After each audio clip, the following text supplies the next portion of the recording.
Capital Radio.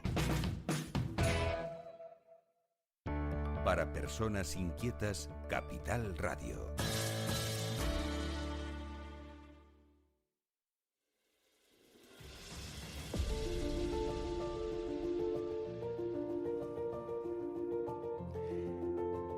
Y si escuchas esta sintonía, es porque es hora de Azimut. Es hora de la actualidad. Análisis, geopolítica. Y hoy vamos a hablar de algo que está en boca de todos. Vamos a hablar del estrecho de Hormuz. Un lugar que poca gente sabe que hasta el año 1622 fue la aduana más rentable del Imperio Español. Y que hoy vuelve a ser una aduana muy diferente y por motivos muy de actualidad. Y para hablar de esto tenemos con nosotros al embajador Ignacio García Valdecasas, analista geopolítico. Bienvenido, embajador. Buenos días, encantado de estar con vosotros. Muchas gracias por invitarme y estoy a vuestra entera disposición para ver y analizar la situación internacional en este momento. Vamos a ver, embajador, cuéntenos qué es lo que tenemos que tener muy claro que está pasando y hacia dónde vamos, o por lo menos qué parece hacia dónde vamos. Bueno, lo que está pasando pues es una gran confusión. En principio, pues Trump se ha vuelto a chantar y ha puesto en práctica lo que un periodista del Financial Times inventó, que era la palabra taco, que en inglés viene a decir Trump always chicken out, que quiere decir Trump siempre se arruga en el momento de la Sí. verdad, cuando le plantan cara, sean los europeos por el tema de Groenlandia, sea Irán en la guerra o sea China con las tierras raras, pues Trump al final se arruga y se echa para atrás. Trump, 2 horas antes el último ultimátum, valga la redundancia, que le había mandado a Irán, aceptó una propuesta del mediador pakistaní, bastante poco probable, pero en fin, que ha funcionado más o menos, en la que se declaraba un alto el fuego de 2 semanas, que él paraba los ataques a Irán, a cambio de que Irán reabriera el estrecho de Hormuz y se sentara a la mesa de negociaciones. Yo ya me di cuenta ayer mañana, cuando estuve viendo los despachos de las agencias, que había ya una contradicción importante. Por un lado, el primer ministro pakistaní, que fue el mediador, al hacer el anuncio oficial, señaló que el Líbano estaba incluido en el alto el fuego. Y inmediatamente el primer ministro israelí, Netanyahu, salió a la palestra para decir varias cosas, entre ellas que el Líbano no estaba incluido en el acuerdo del alto el fuego. Entonces, ¿qué ocurrió? Bueno, pues 1 hora antes de que Trump hiciera el anuncio, me imagino que el gobierno israelí ya estaba anunciado de qué iba a decir Trump. Salieron 15 aviones israelíes para atacar a Irán. Eso por un lado, una instalación petrolífera, al parecer. Aunque en esto de la guerra siempre los datos hay que darlos con mucha prudencia, pues, porque la mentira es la norma básica de la guerra y la verdad es la primera víctima de la guerra. Antes de que empiecen los tiros, la verdad ya está muerta. Al mismo tiempo, Israel realizó un ataque a Beirut, un ataque terrible. Ayer, el ataque más fuerte que ha hecho Israel contra el Líbano desde que empezaron las hostilidades hace un par de semanas. Obviamente, Israel está en contra. A la vista de este comportamiento podemos deducir que Israel está en contra del alto el fuego. Israel querría que la guerra continuara, que finalmente interviniera militarmente Estados Unidos con tropas terrestres, una invasión terrestre al estilo de Irak. A Israel no le importa que Estados Unidos se estrelle, pierda la guerra y que sea un desastre como fue en Vietnam o como fue en Afganistán o incluso en Irak. A Israel es el único que tiene claro el objetivo, que es cambiar el régimen, tener un régimen amigo, lo cual es muy lógico, quiera tener un régimen amigo y no un régimen enemigo, y si no es posible tener un régimen amigo, pues que se convierta en un Estado fallido como los 6 estados que le precedieron. Acuérdate, Miguel, que en el año 95, cuando se acababa de negociar los acuerdos de Oslo, a los cuales se opuso Netanyahu, publicó un libro, Mi lucha contra el terrorismo, en la que puso una lista de 7 países a los que eran patrocinadores del terrorismo, cuando en realidad lo que eran era el apoyo de la causa palestina. Para Netanyahu apoyar la causa palestina es apoyar al terrorismo. Y el 7.º país que faltaba pues era Irán. Antes le habían precedido y Libia, Sudán, Somalia, Irak, Siria, y ahora faltaba Irán. Y los otros países pues ya son estados fallidos, ya que no pudieron implantar un régimen amigo, un gobierno amigo. Entonces, ¿qué ha ocurrido? Bueno, pues con Irán inmediatamente recoge el guante, como ha hecho desde que empezó la guerra, y respondió atacando instalaciones petrolíferas en Kuwait y el oleoducto saudí, de Arabia Saudí, que une las instalaciones saudíes de petrolíferas con el Mar Rojo para evitar así la salida del estrecho de Hormuz. En el momento en el que se produjo estos ataques contra Irán y contra el Líbano, pues Irán denunció las violaciones al alto el fuego y siguió controlando el estrecho de Hormuz. El estrecho de Hormuz no está cerrado, está cerrado para los barcos de países no amigos, para los barcos relacionados con Israel, los barcos relacionados con Estados Unidos, pero Irán sí deja pasar algunos barcos a cuentagotas de países amigos, ha dejado pasar últimamente a varios grandes petroleros indios, les cobra un peaje, creo que hace 10 días empezó a cobrar un peaje a todos los barcos que atraviesan el estrecho de Hormuz y controla la travesía. Entonces, bueno, pues el alto el fuego puede que no aguante, y todo dependerá si mañana viernes efectivamente se reúnen o no se reúnen las 2 delegaciones en Islamabad, porque el acuerdo era el alto el fuego, la reapertura incluido Líbano. Yo me fío del primer ministro pakistaní, pues que no tiene nada que ganar, nada que perder en decir una mentira. Me fío que en el acuerdo estaba incluido el Líbano, porque lo ha dicho el primer ministro pakistaní, que fue el mediador de este acuerdo. Las conversaciones, las negociaciones iban a retomar o deben retomar mañana en Islamabad, la capital de Pakistán. Entonces veremos a ver si el alto el fuego aguanta y si empiezan de verdad las negociaciones. Pues el panorama pinta muy, muy particular.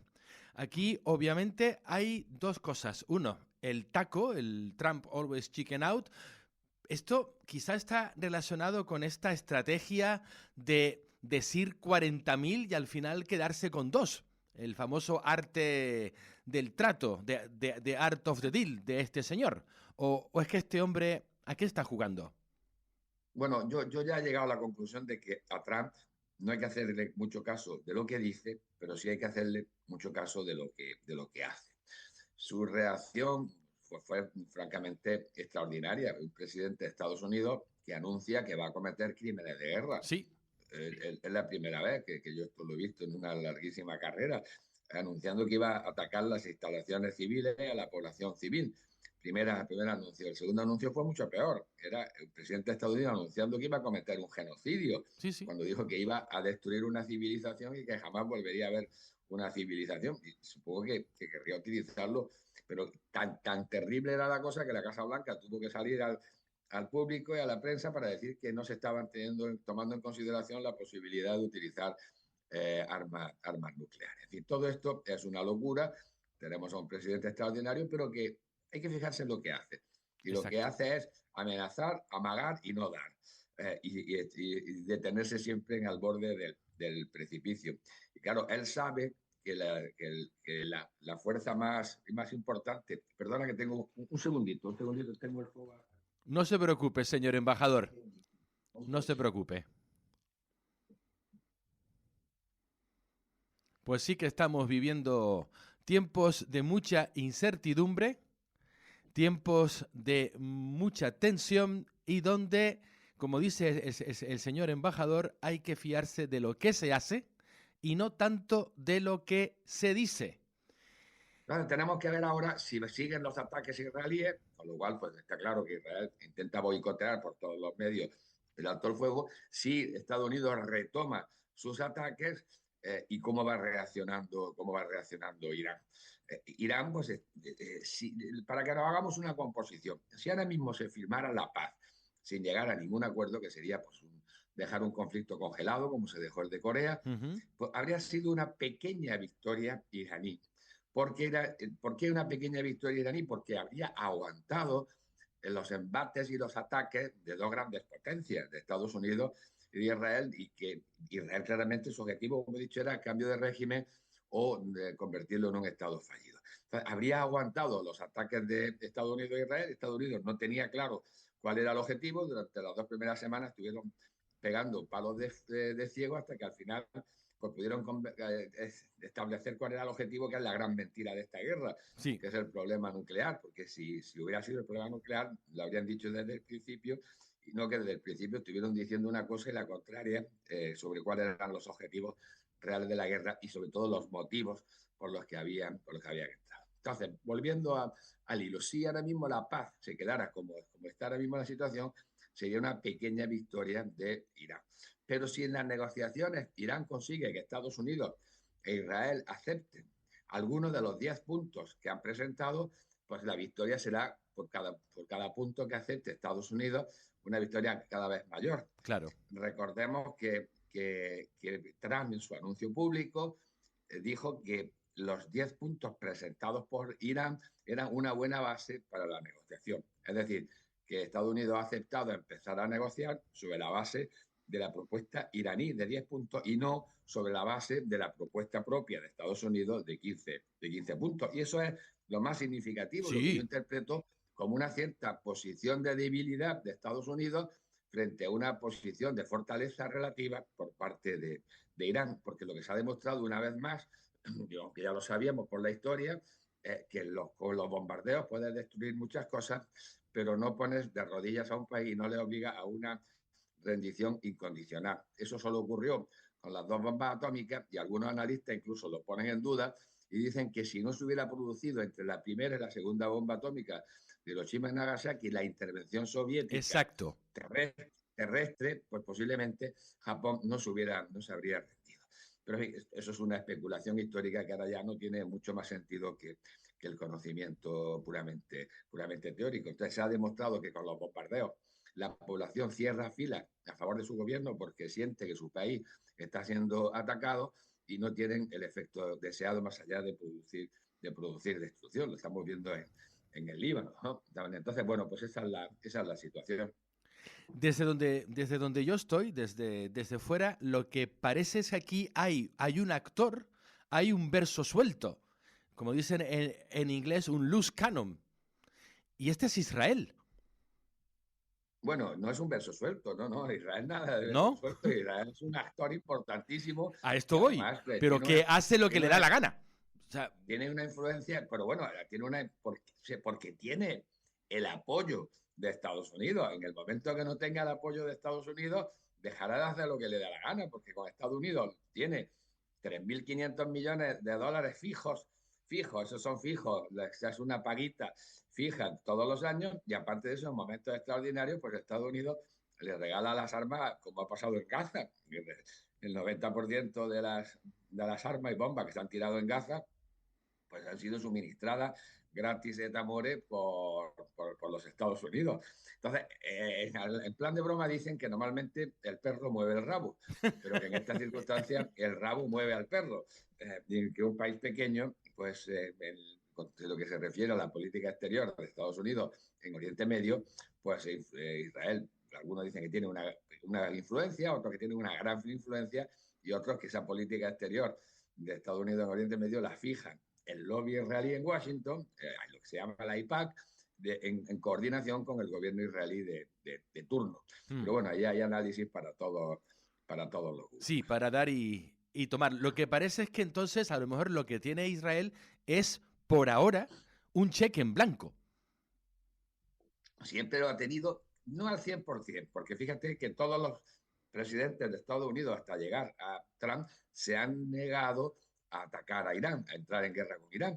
Y que Israel lo ha intentado, no lo digo yo, lo ha dicho el propio Netanyahu, que dijo que se estaba cumpliendo un sueño suyo de 40 años. Es decir, que llevaba 40 años soñando con que un presidente de Estados Unidos finalmente aceptaría declararle la guerra, bueno, llevar atacar a Irán. Es decir, que los anteriores presidentes se han rechazado. Por eso yo matizo lo que dicen algunos analistas. Israel influye muchísimo en la política exterior de Estados Unidos en Oriente Medio, pero no al 100%. Podemos dejarlo en el 95, en el 97%. Hasta ahora la única cosa que los presidentes se han negado a hacer de lo que quería Israel, en mi opinión y con mis conocimientos, ha sido precisamente atacar a Irán. ¿Por qué lo ha hecho Trump? Bueno, pues eso todavía no está muy claro. Pero yo en Negocios Televisión, yo estoy, como tú sabes, todos los lunes a las 9 de la mañana, todos los lunes a las 9 de la mañana en el canal Negocios Televisión, aunque luego las entrevistas las suben a YouTube y se pueden ver tranquilamente. Sí, aparte recomiendo a la audiencia los análisis del embajador porque son de lo mejor que hay ahora mismo. Muchas gracias, ¿no? Miguel. Pero es que las cosas como son. Muchas gracias. Hace 4 semanas puse 3 razones que creía que eran alternativas. Una, la vanidad. 2, el miedo al chantaje. 3, la codicia. La vanidad, ¿cuál fue? Pues que Netanyahu le dijo el día 27, el día antes de atacar, que sabían que se iba a reunir el líder supremo con la cúpula mayor del gobierno, de la Guardia Revolucionaria, del ejército, al día siguiente, que los iban a matar a todos en un ataque sorpresa, que tenían a un general de los más altos de la Guardia Revolucionaria que había sido reclutado por el Mossad, por el servicio secreto israelí, y que después de una semana de bombardeo el pueblo se iba a levantar y que con el general infiltrado del Mossad, pues el régimen iba a caer y le iban a entregar el régimen en manos a Trump, y que Trump pasaría a la historia como el héroe victorioso, que el primer presidente que se atrevió a plantarle cara a... Exacto. Y Trump, pues, que es terriblemente vanidoso, como todos sabemos, pues le compró la mercancía a Netanyahu. Esa era la primera explicación. La segunda era pues el chantaje con el caso este. Trump es la persona más citada, cuyo nombre aparece más veces en el dossier Epstein. Es decir, que y como Epstein era un agente del Mossad y toda la información que tenía Epstein, quien la tiene ahora es el gobierno israelí, pues que tendría la forma de chantajear a Trump para hacer lo que Israel quisiera. Y la tercera, pues la codicia proverbial de Trump. Lo mismo que se ha apoderado del petróleo venezolano, eso lo ha dicho él en público. O sea, que yo siempre procuro utilizar lo que dicen los propios actores. Y Trump ha dicho que sí, que lo que quería era controlar, entre otras cosas, aparte de poner un régimen amigo, un gobierno amigo, pues controlar el petróleo de Irán. El petróleo de Venezuela, según algunos observadores, se vende con permiso de Trump en el mercado internacional y el dinero de la venta va a una cuenta opaca en Qatar, que no se sabe muy bien quién la controla. Pues lo más probable es que sea Trump en la sombra, y desde esa cuenta pues se le da un porcentaje X, el que estima oportuno Trump, al gobierno venezolano por su petróleo, y el resto pues se lo queda el titular de la cuenta, que posiblemente sea un testaferro. Wow. Yo pensaba que estas tres causas eran alternativas, pero luego me he dado cuenta que no tienen por qué ser alternativas, pueden ser cumulativas. Claro. Primero, la vanidad, que la haya convencido. Segundo, que en privado Netanyahu pues le haya dicho a Trump que tiene material comprometedor. Y tercero, pues la proverbial codicia del propio Trump. Entonces, bueno, pues ahí nos estamos moviendo. Aparte, por la codicia hay un hilo del que tirar, porque el propio Trump lo ha dicho, que hay muchísima gente haciendo muchísimo dinero. especialmente sus amigos. Y eso lo dijo en público en el caso de los aranceles. En un momento determinado, delante de la televisión, señaló a un amiguete y dijo que había ganado 950 millones y otro que había ganado 1.000 y pico millones jugando con los aranceles. Y luego la última, que eso lo descubrió el Financial Times, 15 minutos antes del anuncio de la tregua, del lunes anterior, cuando dio una nueva tregua a Irán, pues hubo alguien que apostó por la caída del precio del petróleo y se ganó 580 millones de dólares, efectivamente. Eso solo se puede hacer con información privilegiada. Miguel, estoy encantado de estar con vosotros, pero tengo otras cosas que atender. No se preocupe, no se preocupe. Hazme la última pregunta. ¿Acabarán las botas en el terreno? ¿Llegará tan lejos esto? Si hacemos un análisis racional, yo diría no, porque Trump está en una jaula, no tiene buena salida, pero en esas circunstancias de desesperación, los líderes políticos tienden a escalar, pensando que la escalada es una salida, pero no, la escalada no es una salida, la escalada es meterse aún en un lugar más difícil, más recóndito de la jaula, donde será más difícil salir. Irán es un país terrible, muy grande, es como enorme. España, Francia, Alemania e Italia juntos. Y montañoso. Y con casi 100 millones de personas. Y hemos visto lo que ha pasado en el intento de salvar al piloto, que por un lado estaba la operación para salvarlo, y que esa está bien, y luego una operación mucho mayor para quitarle a Irán el uranio enriquecido. Pero eso fue una locura. Y eso terminó en un desastre total. Claro. Hubo 10 aviones, 10 helicópteros, en fin, una masacre de la Fuerza Armada iraníes contra los Estados Unidos. Y como fue simultáneo, pues para disimular dijeron que esa fuerza se la habían enviado para apoyar el rescate del piloto. Eso no corresponde con la realidad. Ya sabemos que esas fuerzas iban por el uranio, claro, y que fracasaron estrepitosamente. Pero bueno, es lógico que jueguen con la mentira para no reconocerse el desastre. Entonces, sí, yo creo que los militares y Trump habrá aprendido que una intervención terrestre, pues con un país como Irán, con unas fuerzas armadas que al parecer están intactas, no será un paseo militar. Y todos los analistas militares se lo han dicho y a muchos les ha enseñado la puerta. Sí, bueno, de hecho, en plena guerra han cesado al jefe del Estado Mayor del Ejército. Claro, bueno, eso es, pues vamos, francamente extraordinario. Esto recuerda, salvando las distancias, al señor del bigotito, cuando no le gustaba lo que le decían sus generales.